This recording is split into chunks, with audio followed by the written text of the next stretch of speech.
Bismillahirrahmanirrahim. Assalamu alaikum, dear participants. Welcome to the session of textual study of the Quran.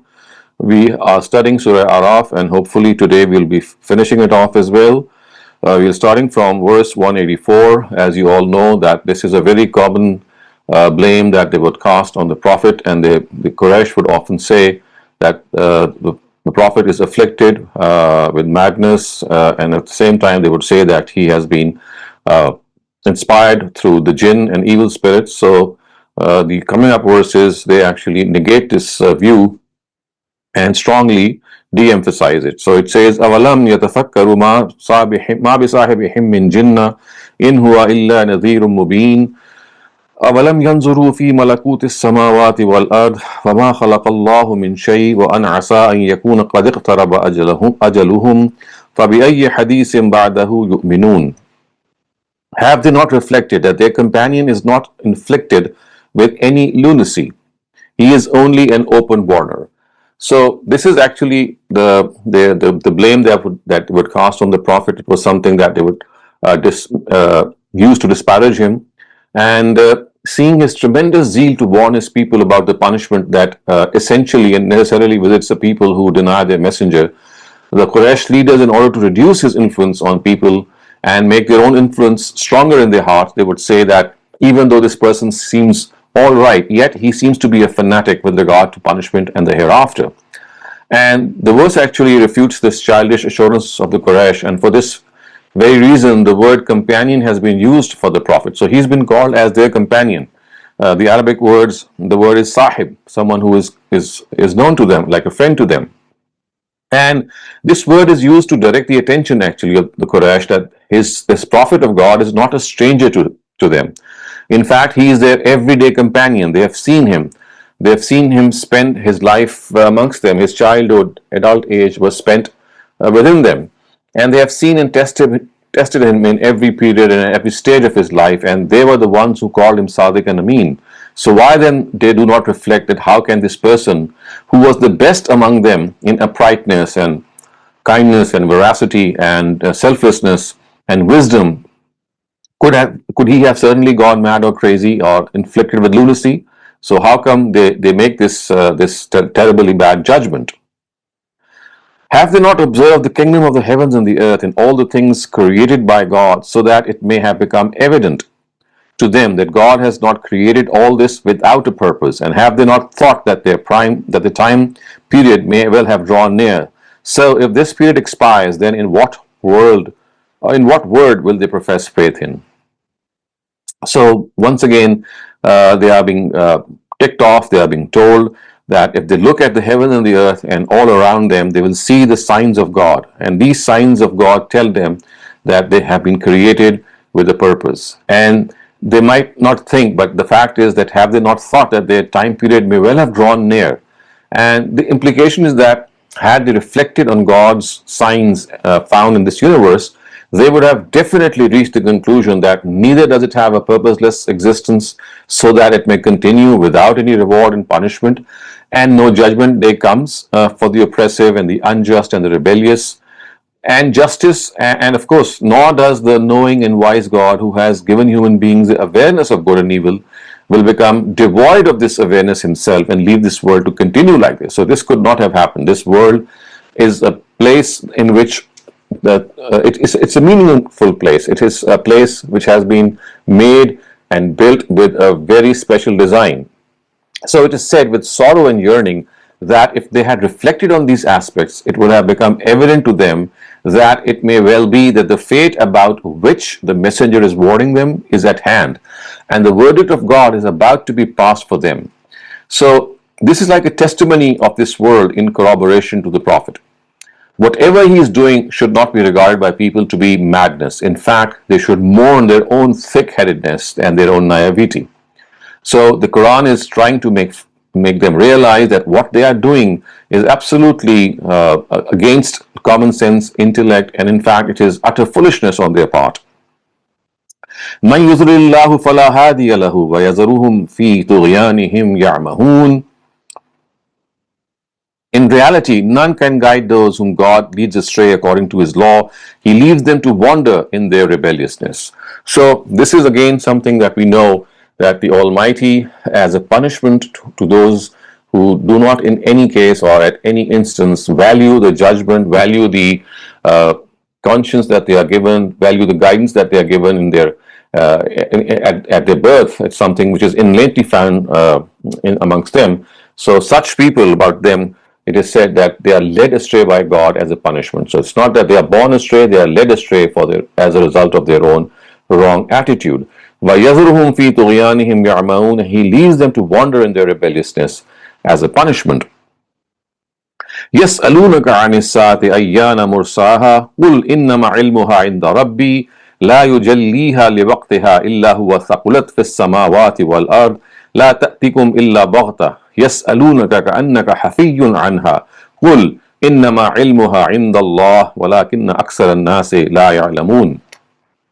Again, this is like telling them that they are making fun of something that is absolutely at hand, and they ask you about the day of judgment to make fun of you.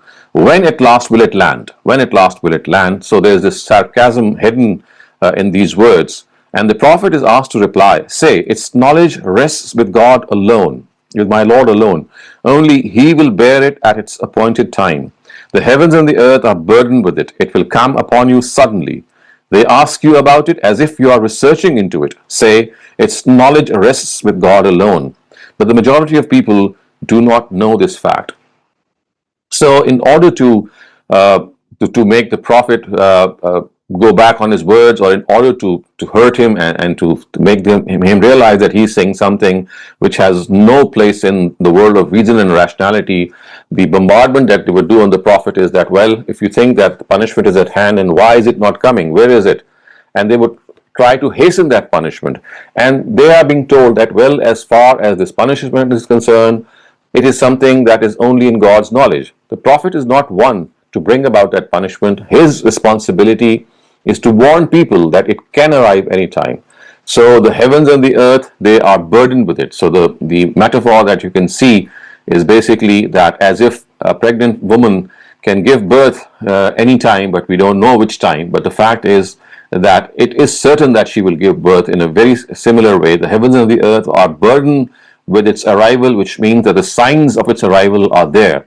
It will come anytime, and it can come anytime, but its knowledge, the time of its knowledge, is only with God. Only He will bear it at its appointed time. So only God has knowledge, and it is extremely foolish of these people to demand the time from the Prophet. So the Prophet says that I don't know about the time of its arrival, and I don't have the power to bring it about as well. This is God's domain, and this, of course, something that they have to understand, that just as a pregnant woman is going to deliver, although we never know the time, but we cannot deny that delivery is going to take place. In a similar way, the day of judgment and its punishment is something that's going to arrive, because the heavens and the earth are replete with its signs, and no one, of course, can pinpoint the time. But the fact is that they must understand that it is bound to come.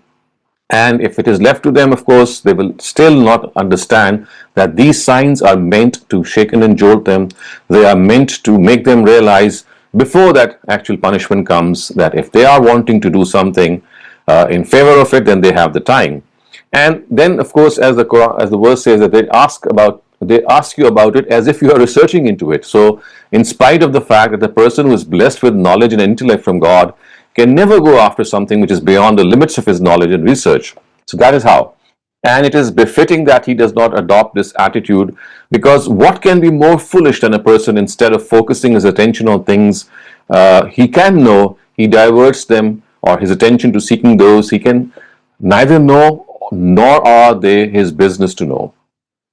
So that is what the Prophet has been asked to say, and he says, قُلْ إِنَّمَا عِلْمُهَا عِنْدَ اللَّهِ وَلَكِنَّ أَكْثَرَ النَّاسِ لَا يَعْلَمُونَ.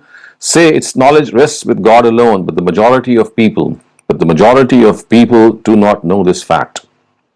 قُلْ لَا أَمْلِكُ لِنَفْسِي نَفْعًا وَلَا ضَرًّا إِلَّا مَا شَاءَ اللَّهُ وَلَوْ كُنْتُ أَعْلَمُ الْغَيْبَ لَأَسْتَكْثَرْتُ مِنَ الْخَيْرِ وَمَا مَسَّنِيَ السُّوءُ In ana illa nazirun wa bashir liqaumin yu'minun.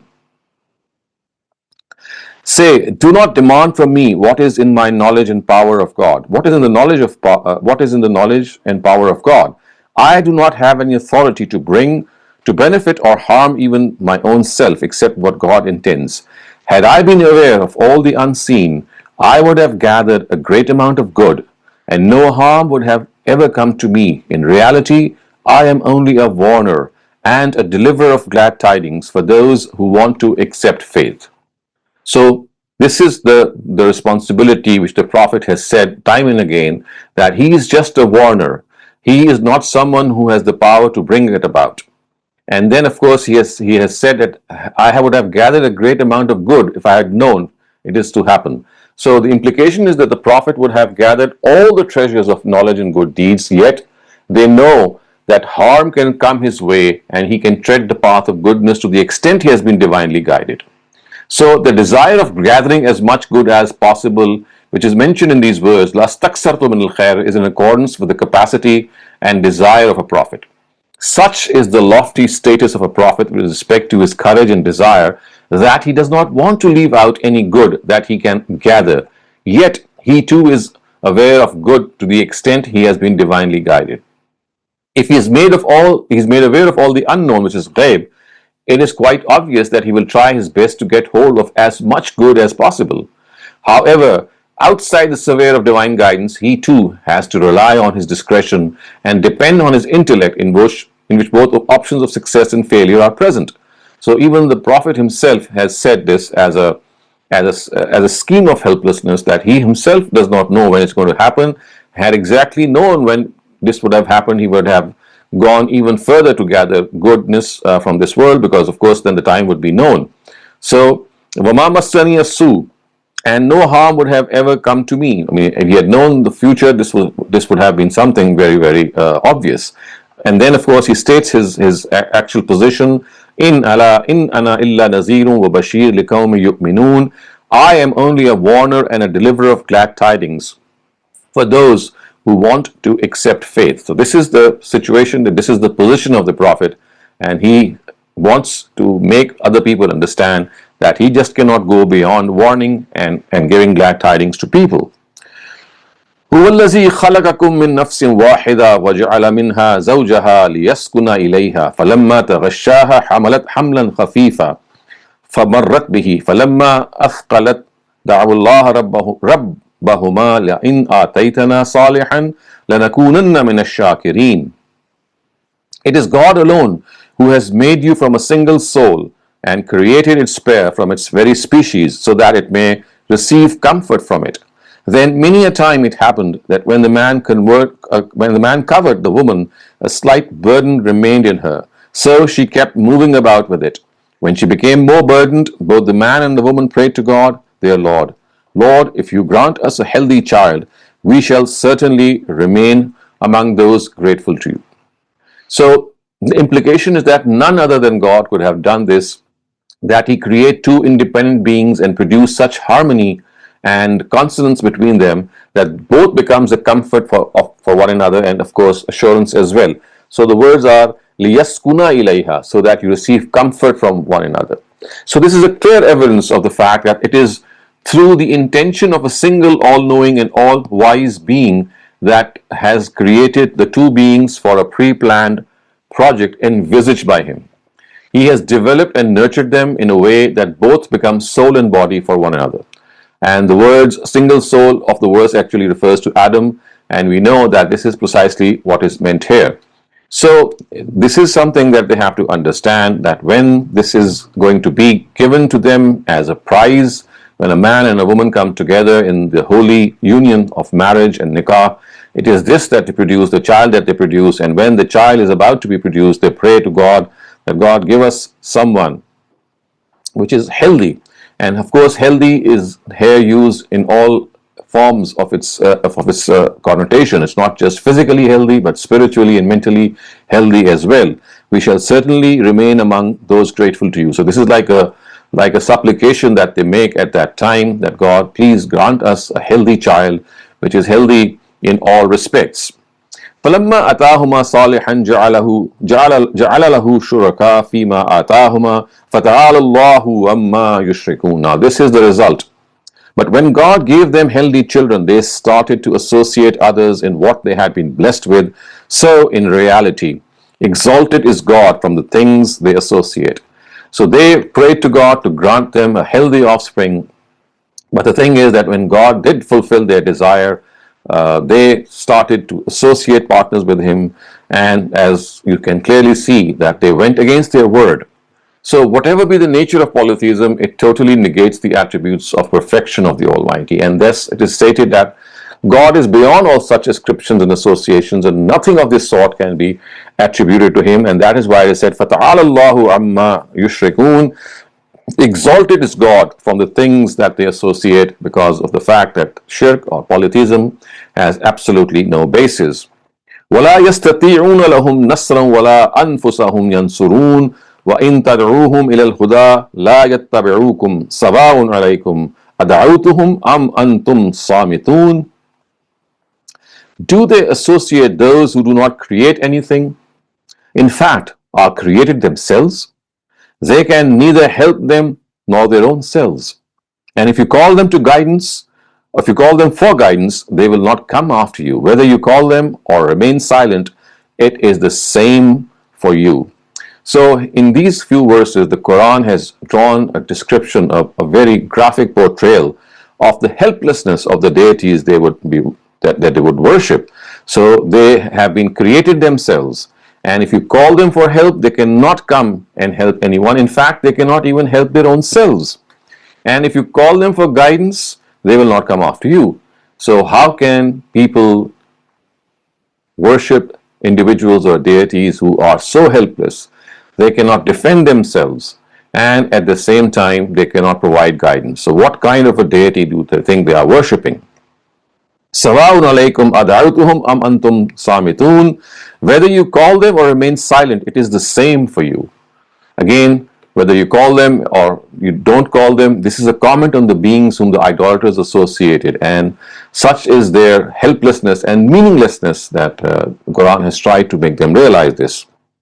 إِنَّ الَّذِينَ تَدْعُونَ مِن دُونِ اللَّهِ عِبَادٌ أَمْثَالُكُمْ فَادْعُوهُمْ فَلْيَسْتَجِيبُوا لَكُمْ إِن كُنتُمْ صَادِقِينَ.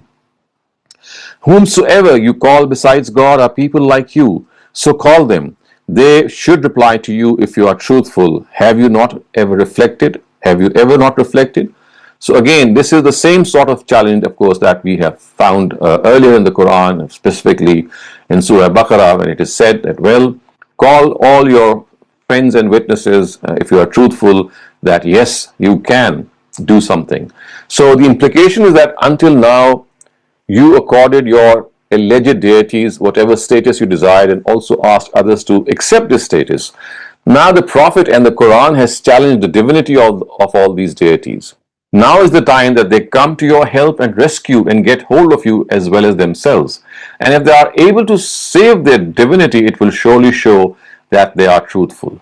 So once again, as you can see, the Quran is actually rubbing this concept into their eyes and telling them that what they have done or what they are doing is so foolish that they just need to realize that they are so helpless, they cannot guide them, they cannot defend themselves, and what more do they want? So alahum arjulun yamshuna biha, alahum aydin yabtishuna biha, am lahum aynun. So just let me repeat this verse. Alahum arjulun yamshuna biha, am lahum aydin yabtishuna biha, am lahum a'yunun yubsiruna biha, am lahum azanun yasma'una biha, qul id'u shuraka'akum summa kiduni fala tunzirun. Do they have feet? Do they have feet with which they walk? Do they have hands with which they grasp? Do they have eyes with which they see? Do they have ears with which they hear? Say, O Prophet, bring all your partners you associate with God, then execute all your schemes against me, and do not slightest give me any respite. So again, you see that the style of these verses is like conclusive communication of the truth to these people, that don't they think that they are the ones who are carving out their own deities. They don't have any feet from which they can walk, or they don't have any hands to hold things from. And do they have eyes to see? Do they have ears to hear? What has gone wrong with them? That these idols, they have ears but cannot hear, have noses but cannot smell, they have hands but cannot feel, but cannot walk, even if they have feet. So those who make them will be like them, and so all who trust them. So we have to understand that as far as God is concerned, He has left no stone unturned in making them realize. And in the end, it has said that قُلِ ادْعُوا شُرَكَاءَكُمْ ثُمَّ كِيدُونِي فَلَا تُنْظِرُونَ. Bring all your partners you associate with God and execute all your schemes against me. So this is an answer to the threats given by the idolaters to Prophet Muhammad.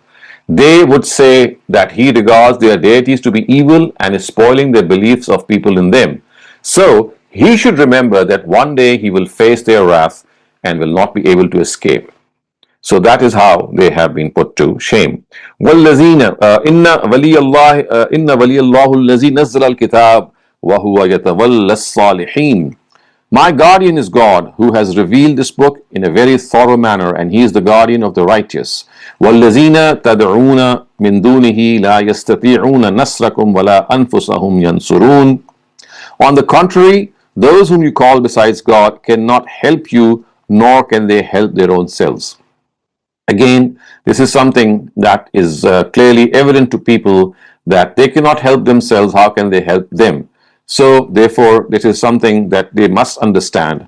And inna waliyallahu allazi nazzala al-kitaba wa huwa yatawalla salihin, that it is said that my guardian is God, who has revealed this book in a very thorough manner. He is the guardian of the righteous. So God, the Prophet has made this assertion himself, that in contrast to your deities, this is my God. He is someone who has revealed this book in a very thorough manner so that people can seek guidance from it. And as far as you people are concerned, you are relying on totally baseless and defenseless and helpless deities. وَإِن تَدْعُوهُمْ إِلَى الْهُدَى لَا يَسْمَعُوا وَتَرَاهُمْ يَنْظُرُونَ إِلَيْكَ وَهُمْ لَا يُبْصِرُونَ. So what is being said here is, if you call them for guidance, they will not hear what you say. It seems to you that they are looking towards you, yet in reality they see nothing. Again, it's a very, very an obnoxious feeling that these people would think that they have, but rather it was totally opposite. They would think that these people actually are looking at them, their deities are looking at them. And look what the Qur'an has said, that it seems to you that they are looking towards you, yet in reality they are blind, they see nothing. So it's just something that has really gone wrong with them. They don't understand that as far as these deities are concerned, they are blind. You might have created them with eyes, but in fact they are blind. خُذِ الْعَفْوَ وَأْمُرْ بِالْعُرْفِ وَأَعْرِضْ عَنِ الْجَاهِلِينَ. So now the Prophet is given this very special guidance, that what else can their followers be made to understand? Therefore, forgive them, O Prophet, enjoin good and pay no heed to these ignorant people. Again, these ignorant people, they are ones who have totally lost it. They don't understand that they stand on flimsy grounds. In fact, they stand on no grounds. And so the Prophet says, the Prophet is being told, خُذِ الْعَفْوَ وَأْمُرْ بِالْعُرْفِ, that you have to just tell them that they have to ignore them because of the fact that they are ones who are totally ignorant, and forgive them. It's now God who's going to take his own account from these people. وَإِمَّا يَنزَغَنَّكَ مِنَ الشَّيْطَانِ نَزْغٌ فَاسْتَعِذْ بِاللَّهِ إِنَّهُ سَمِيعٌ عَلِيمٌ.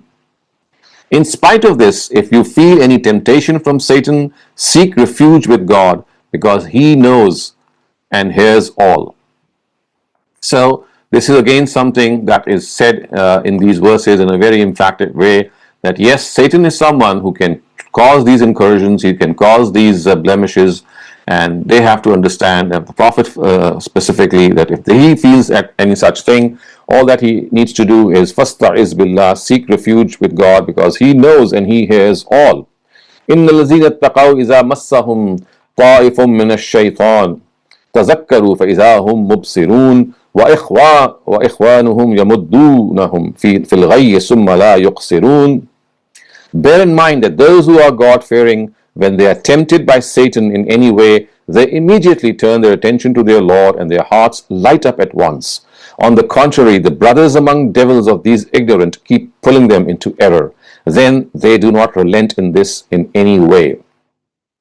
So again, this is something that is like a practice that we know, that as far as the God-fearing are concerned, this is what they do, that whenever they are led astray, whenever Satan tries to lure them, they immediately realize that this is Satan coming up against them, and they have to fight their way, and they immediately divert their attention. But on the other hand, the brothers among devils of these ignorant, they keep pulling them into error, then they do not relent in this in any way.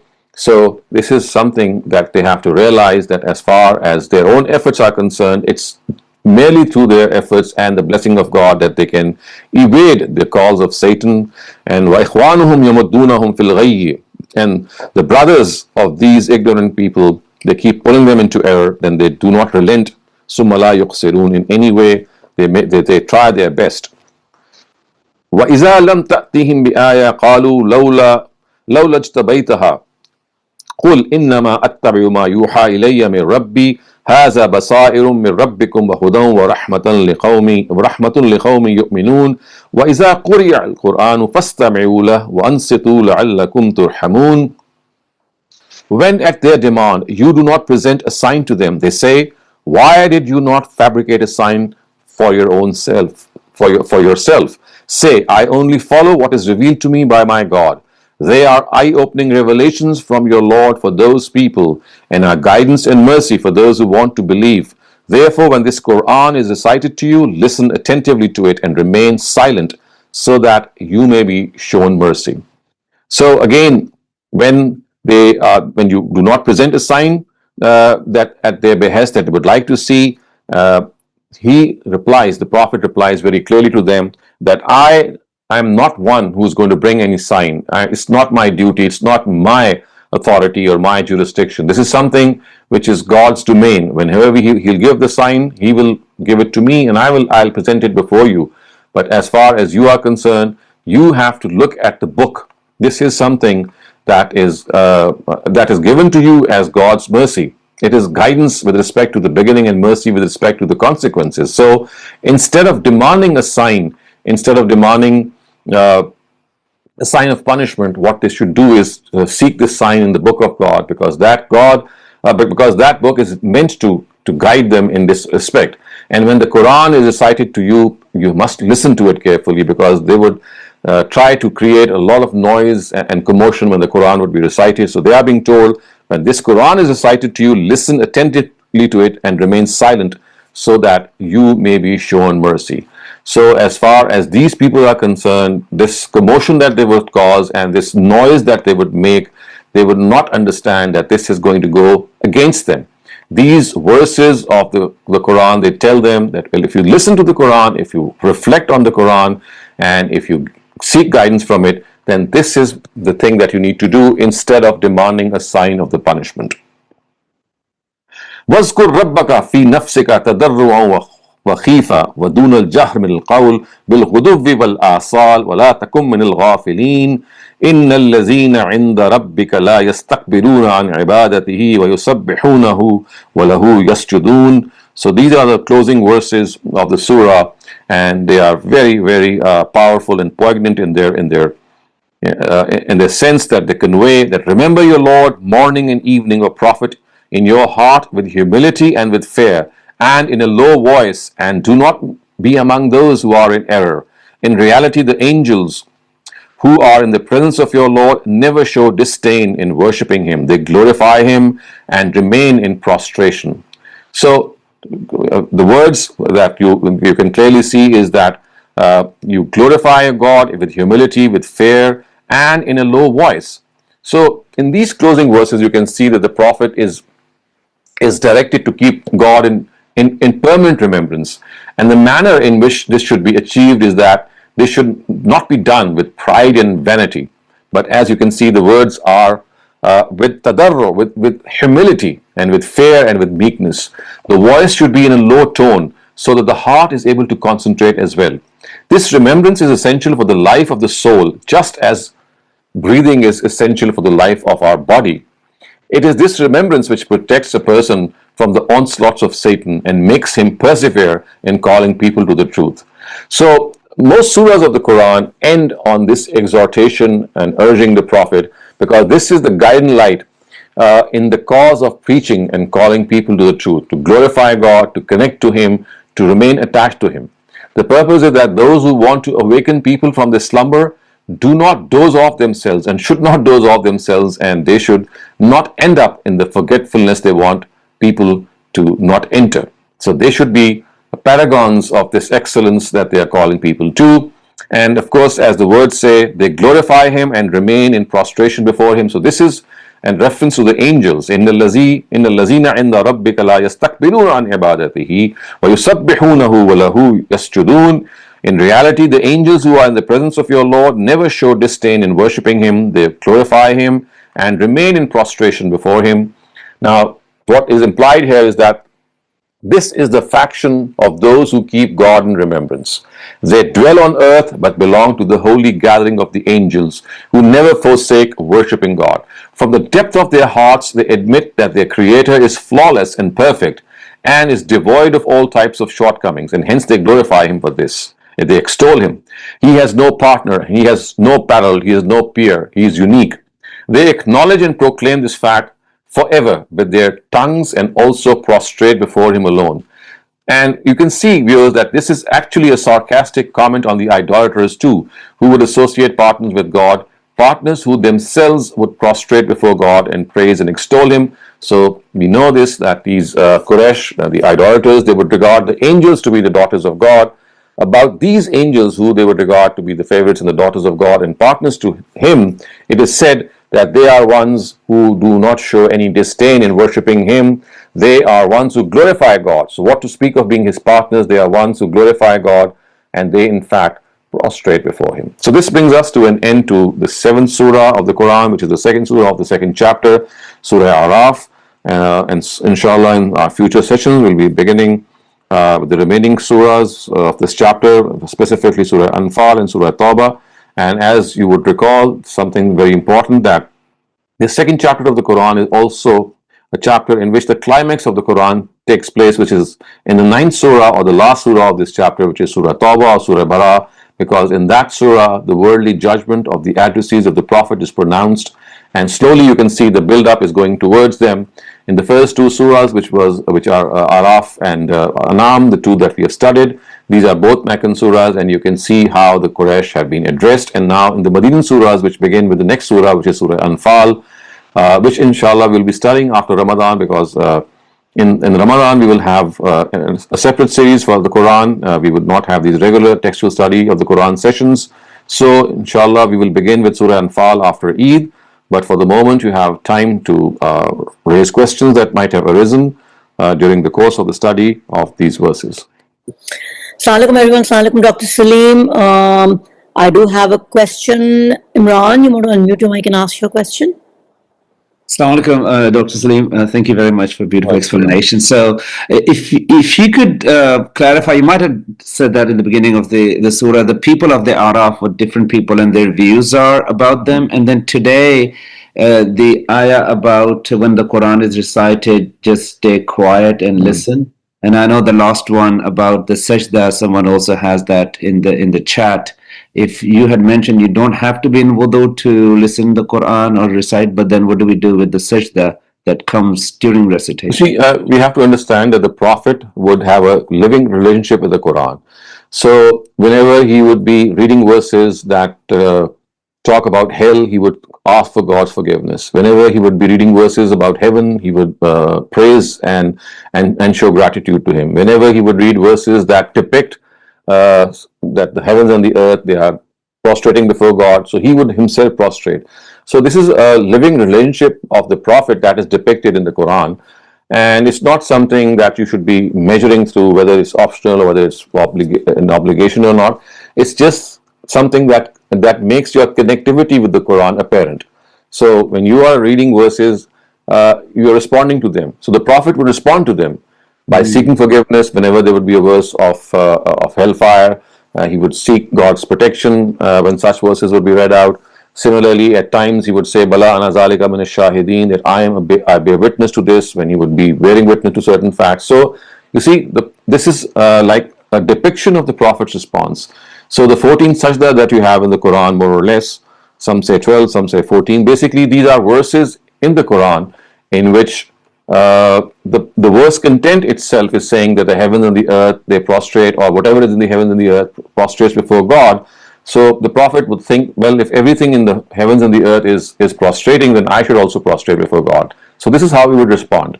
So, I mean, this is how we should also do so. And at times it's not possible, at times it's possible. So again, it's not a matter of obligation or a matter of option. It's just a matter of how we connect to the text of the Quran. And yes, you don't have to be in any form of ceremonial ablution in order to prostrate or in order to read the Quran to start with. So wuzu or ablution is just a condition for praying, but not for reading the Quran. And as far as this verse is concerned, is Quran, that you have to remain silent. Of course, this is something that was a gimmick that they would adopt, that they would try to make noise when the Quran would be read so that people would disperse or people would not be able to fully understand.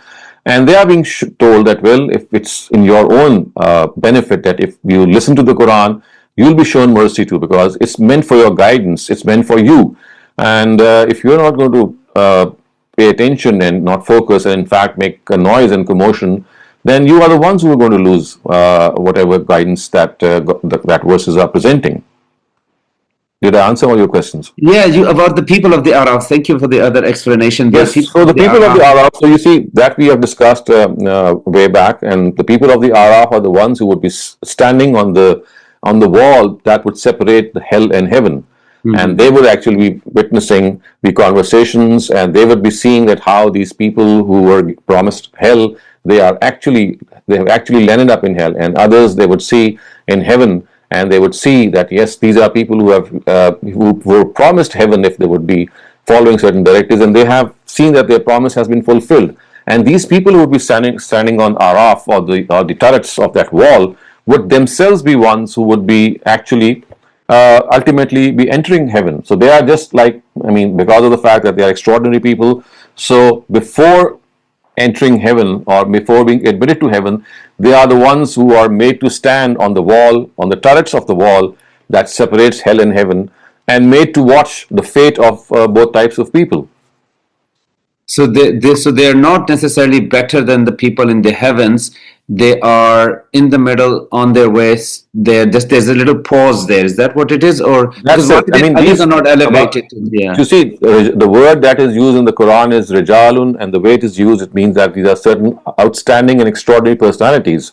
Nice. So these extraordinary personalities will be made to stand on the turrets of that wall, so that, I mean, as a gift of God, as a means of showing them the fate of these people, they will be made to see how the promise of God has gotten fulfilled regarding both the factions. And they themselves, of course, would be the ones who would be entering heaven. But before being made to enter heaven, they would be made to witness the fates of both types of factions. I see. Thank you. Jazakumullah khairan. Thank you very much. Salman Sahab, your question has been answered. I think Imran asked it about the sajda. So Dr. Saleem, it's the same question. The last ayah 206 is ayat sajda, is an ayat that has sajda with it. So kindly guide how we as members of the session should respond to it, please. I think you've already answered it, but I've answered that. Yeah. Riaz Khan Sahab, if you want to ask your question, thank you. Sure. Assalamu alaikum, Doc. So the Quran, the ayahs were revealed to the Quraysh step by step. So when we take this, the Quraysh themselves did not stay in one place, and there was later on they converted, or many of them converted to Islam. So when we understand these ayahs, should we be understanding as an ultimate, or it's a process that Prophet ﷺ, Allah revealed these ayahs at that moment? They were deniers, and then later on they accepted. So how does it work? So yes, this is what happened. That I mean, some of their leaders were actually killed in the battle of Badr and Uhud. Their strong leadership, especially Abu Lahab, that he was killed. Abu Jahl, of course, he was killed. Although Abu Lahab did not fight the battle, but he was killed nevertheless. or he died actually of natural causes. So the leadership of the Quraysh, they all died either through through a battle, or they were killed in the battle, or through natural circumstances, as in the case of Abu Lahab. So this gave the common masses the breathing space to reflect on the message of the Prophet. So remember, it was basically the leadership that was causing this hindrance. So once that leadership was dislodged, the common man had the time to reflect, and that they did. So many of them accepted faith, and then there was a big surge at the conquest of Mecca. And when they saw that lots of people were converting, so they, out of not exactly having a deep understanding of Islam, but because they thought that, well, this is the only way, an option, that seeing the increasing and enhancing power of religion, they thought that, well, this is the best thing that they should do, is come under its protection. So many of them entered faith while not being fully cognizant of it, but nevertheless that they did. So yes, a very large part did so, and some of them during this process, as I said, the leadership was already taken care of, and there were some others, 2 or 3, who were still executed at near the end of the Prophet's ministry at the conquest of Mecca, because they were the ones who had caused a lot of commotion. They had committed high treason, and they had done things that were absolutely unbecoming. So there were just 2 or 3 of them that they were punished in a very, very vehement way. Otherwise, a very, very large part of the Quraysh, as you can see from Surah Nasr, يَدْخُلُونَ فِي دِينِ اللَّهِ أَفْوَاجًا, that they entered the folds of Islam in multitudes. It's like one after the other. So that is the ultimate thing. And as I said, this took place at the conquest of Mecca. And it was at that time when people saw that they had to surrender. So that surrender and that reflection of the common man, that worked actually. And they entered the fold of a religion. And as I said, that they were all, not of them were very devout Muslims. Many of them professed faith when they saw that this was an increasing power, and their only refuge was to convert. So there were people who did convert, seeing the increasing power of religion, and perhaps not as deeply as they should have. So would you call them mushrikeen and when they went back to Medina, or these were? No, we would just call them Muslims. I mean, you see, these were called Arab. I mean, we will look at if we look at the Quran in Surah Hujurat, in Surah Tawbah, these were the ones who were settled in the whereabouts of the Hijaz peninsula, or the Hijaz territory. And for them, it was not a deep connection with the Prophet. It was more like saving their own skin, maybe, or maybe because of the fact that they thought that this is the only way out at the moment. And yes, some of them were the munafiqun, or the hypocrites, who remained in that garb, and later on, after the demise of the Prophet, they showed their true colors, as we can see from the various battles that were fought later on, and a lot of intrigues, of course, they came to the surface. But nevertheless, in the times of the Prophet, their skin was saved because of the fact that they at least orally and outwardly professed faith. Okay. Thank you.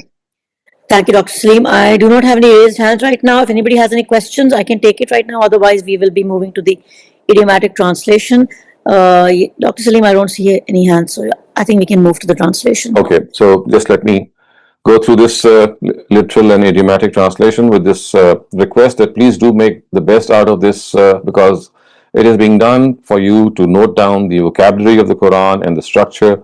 And it's really going to help you if you keep on revising what you have written down, and also at the same time being attentive while this is being done. So, avalam yatafakkaru. So, avalam, have then yatafakkaru, not thought, ma, not, bisahibihim, with their companion, min jinnah, any madness.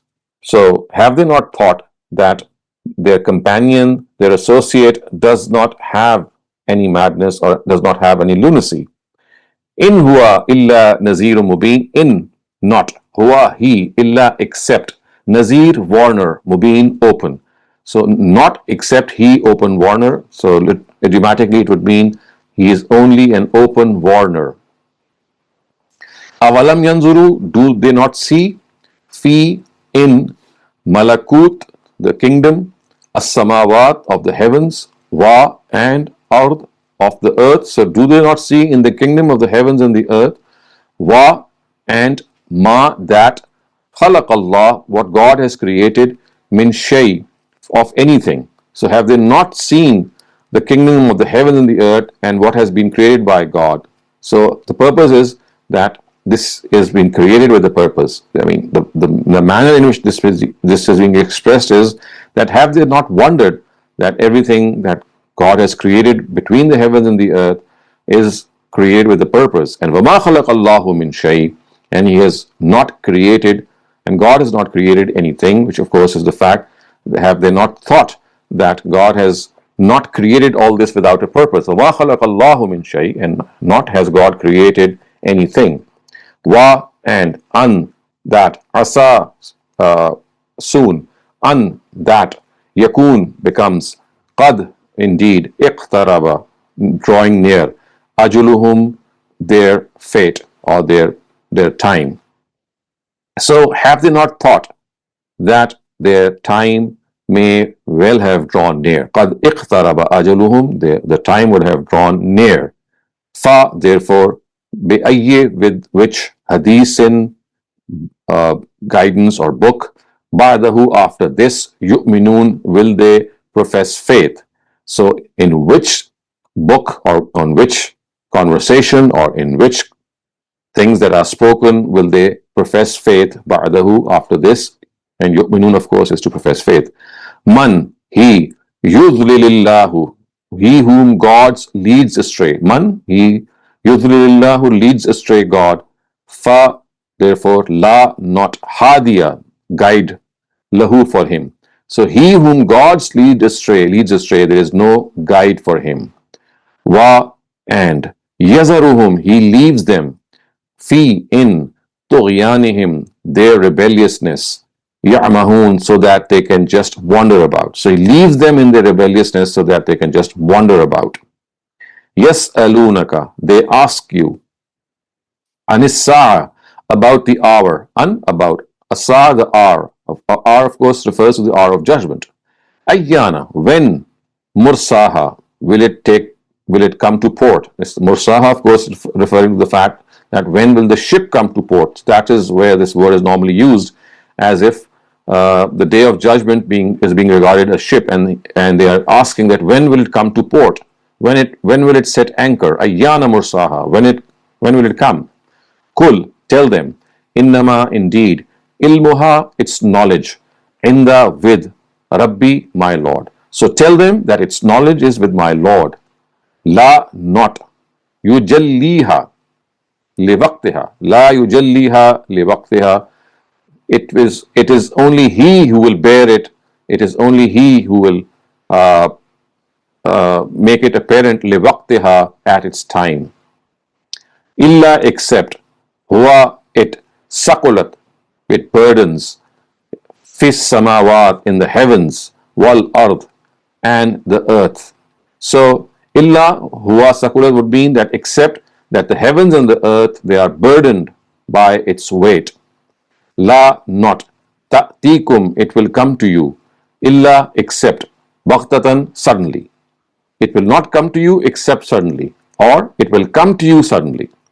Yas'alunaka, they are asking you, ka'annaka, as if you, hafiyun anha, you are trying to investigate it, or you are trying to research it. So they are asking you this question as if you are trying to investigate the time of its arrival. Qul, tell them, innama, indeed, ilmuha, its knowledge, in the law, is with God. So tell them that its knowledge is only with God.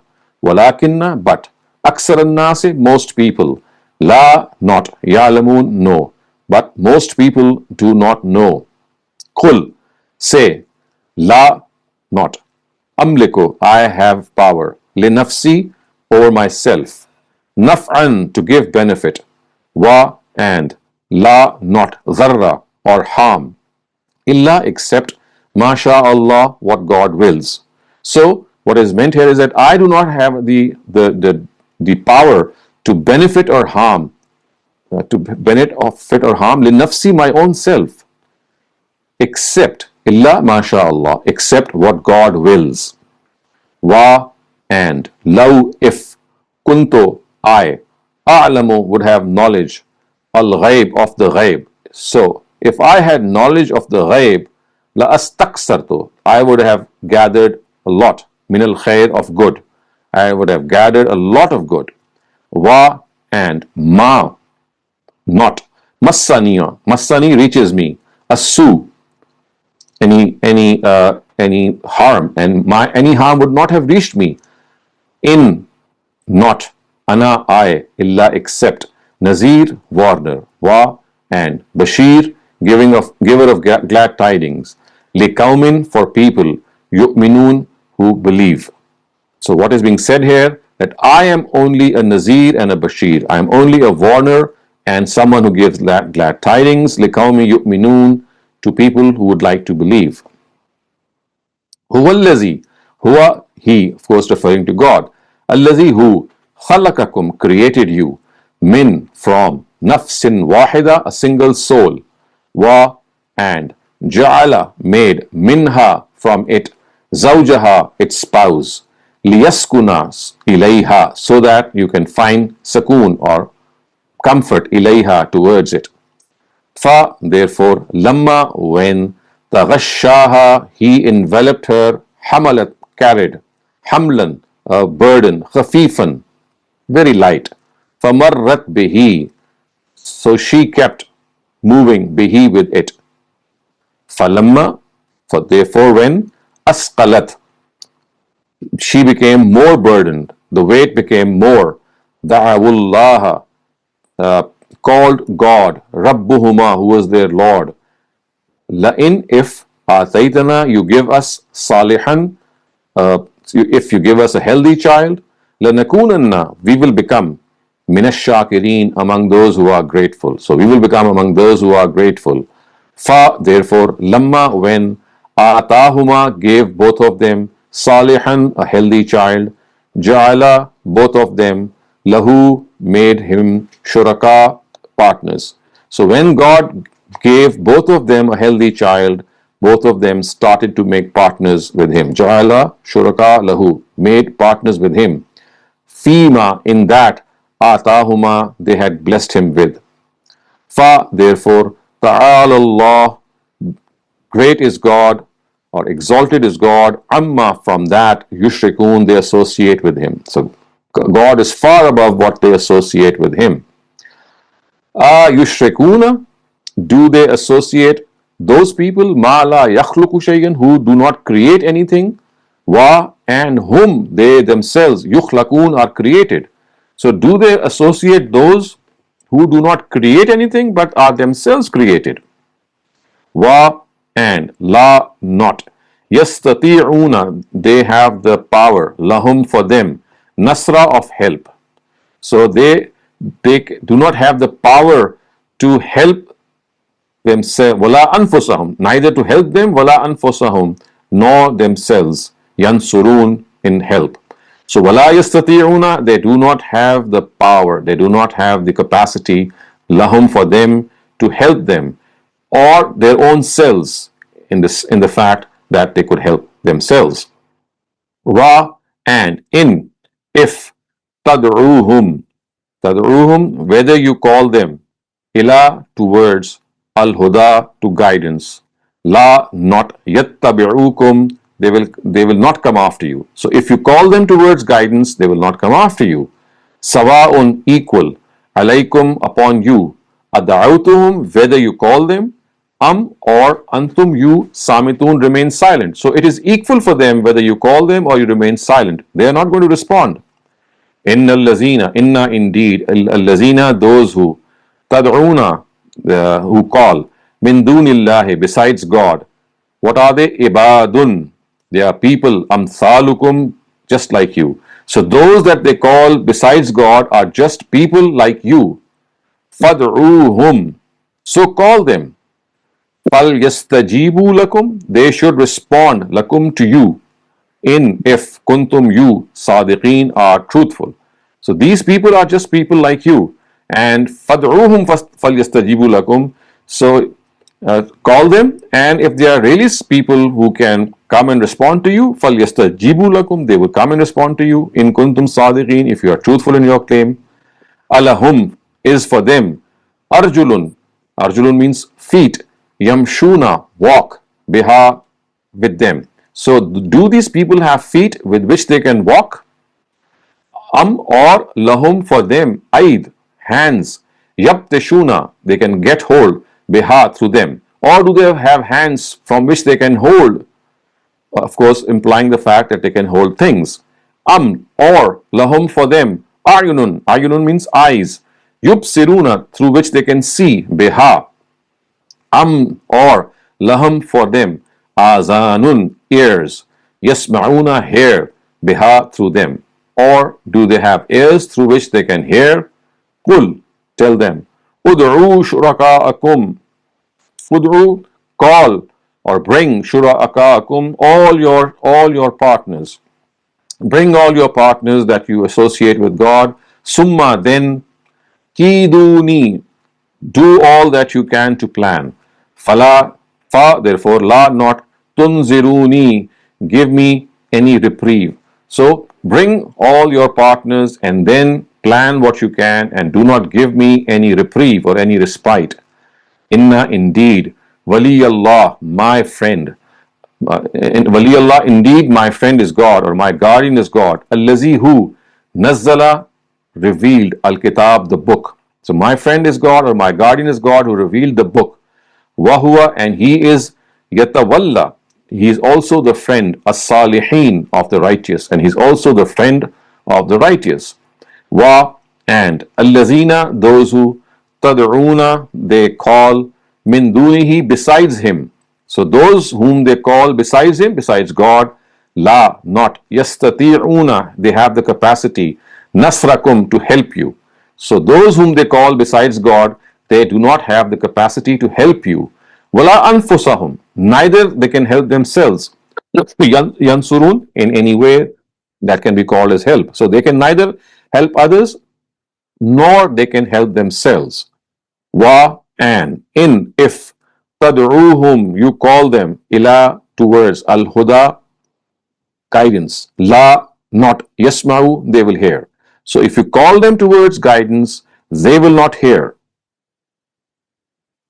Wa, and, tarahum, you see, yanzurun, looking towards, ilayka, you.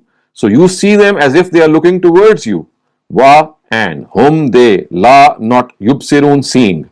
So you see as if they are looking towards you, whereas the fact is that they do not see. La yubsirun, they do not see. Khuzil af, forgive them.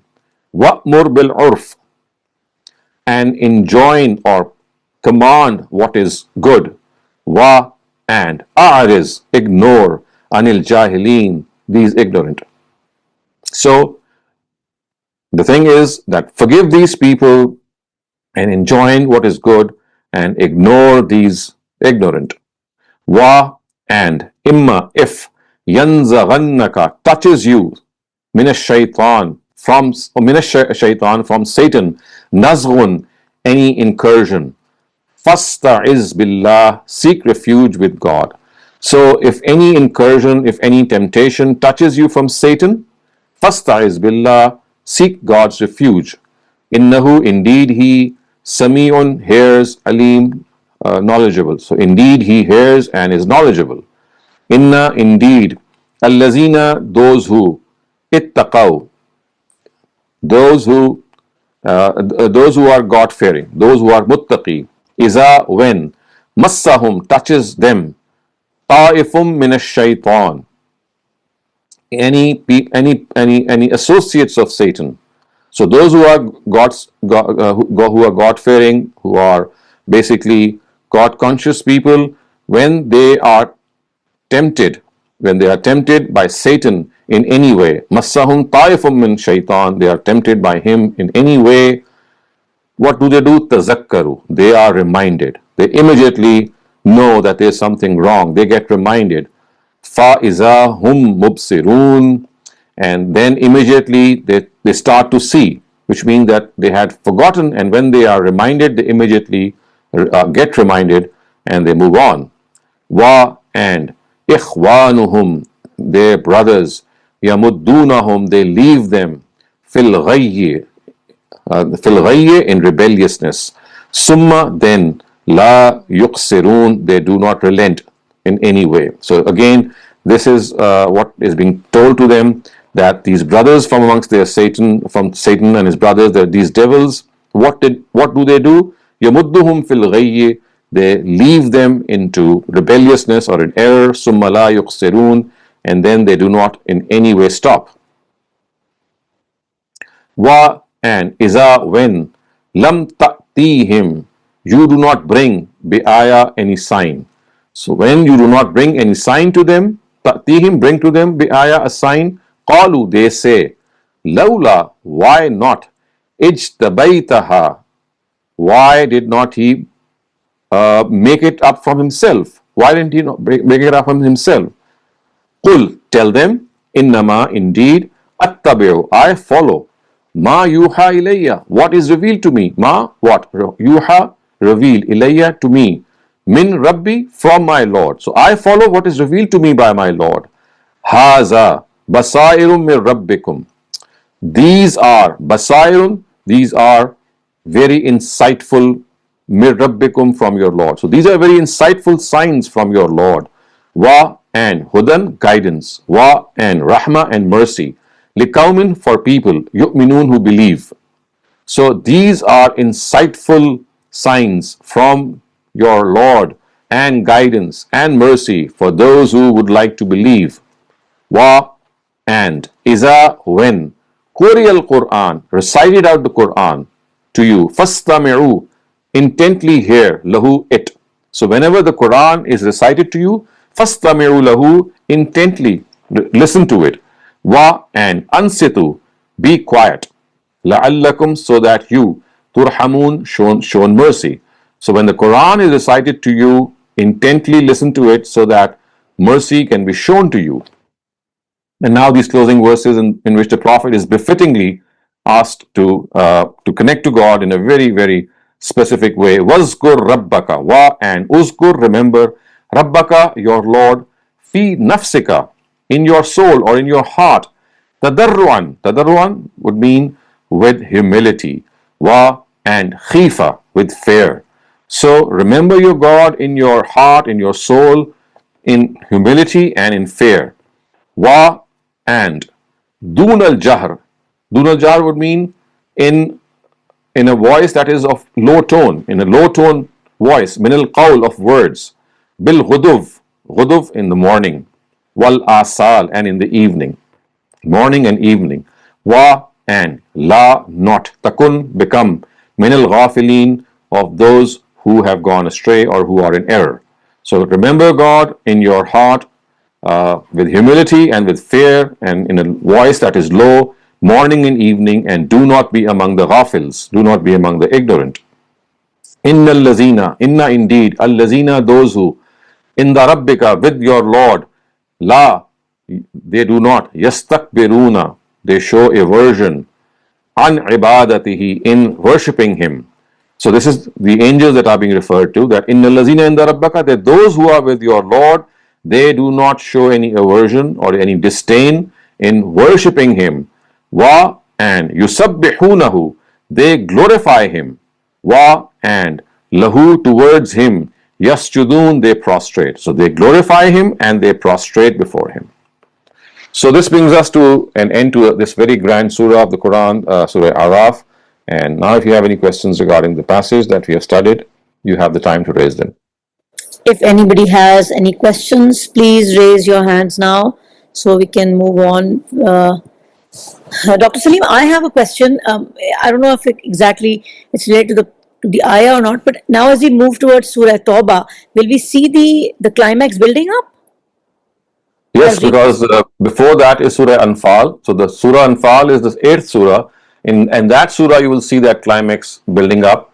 You'll see a description of the Battle of Badr. That was the first battle that took place, and that actually dislodged the leadership of the Quraysh.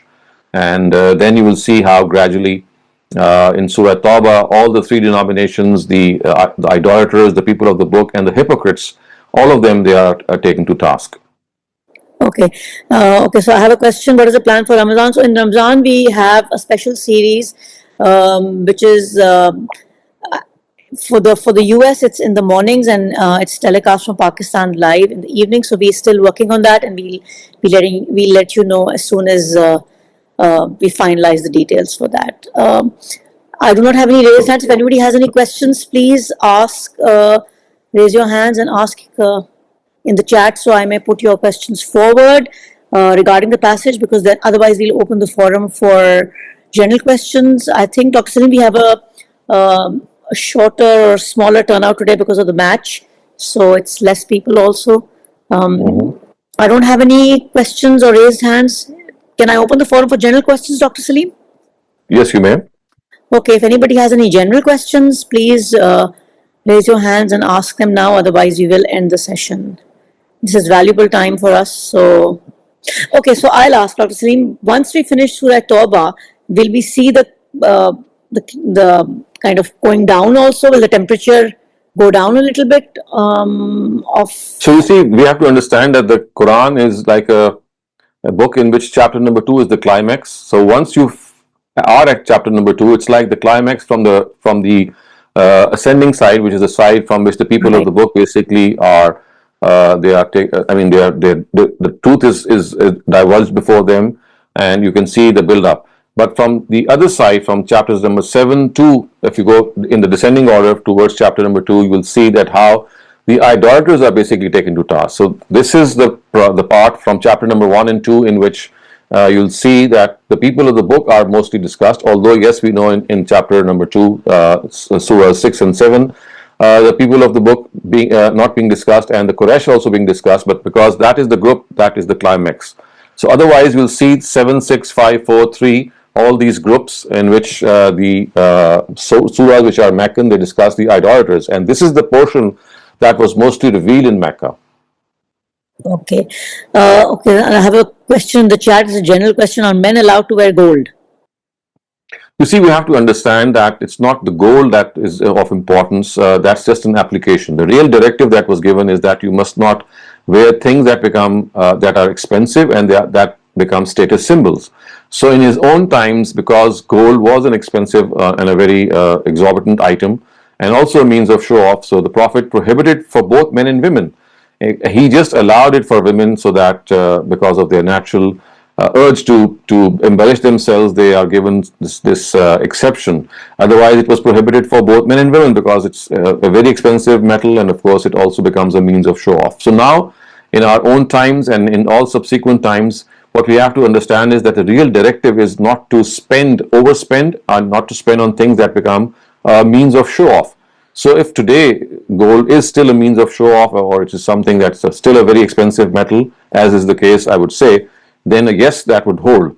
So it's not the gold which the Prophet has prohibited, or as such, it could be anything that has the same status as gold. So in his times, it was gold which had the status of being a symbol of status, and at the same time a symbol of wastefulness and overspending.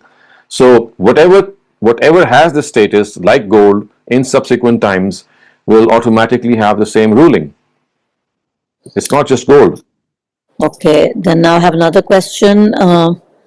If we miss reciting of the Quran portion after Fatiha namaz. Okay, so if we miss reciting of Quran's portion after Surah Fatiha in namaz, what is the way to correct it? Just do Sajda Sahab at the end, because there is no way to correct it. We just cannot have it again. Do Sajda Sahab. Okay, so now this the lady is asking, am I to presume it should apply to women as well, the wearing of the gold? Yes, I mean, that is like an exception that was given by the Prophet to them. So what I'm saying is that whatever is a status symbol and whatever is means of overspending is prohibited both to men and women. And just because this gold is a means of embellishing themselves, so it was like an exception of like a concession given to them in the form of an exception. Otherwise, anything that becomes a status symbol is something that should be abstained by both the genders. So inshallah, the Ramadan sessions will be from 10 to 10:30 Pakistan Standard Time every day, starting from the 1st of Ramadan, whenever Ramadan falls in Pakistan. So which is likely to be a Thursday, I think, the 19th of February. Anyway, we'll soon know about that. So, and these textual study sessions and the remaining sessions that we have on Saturdays, they'll remain suspended until Eid, and we will resume them after Eid, inshallah. Thank you so much, Dr. Saleem, and wishing everybody a wonderful Ramzan, and we'll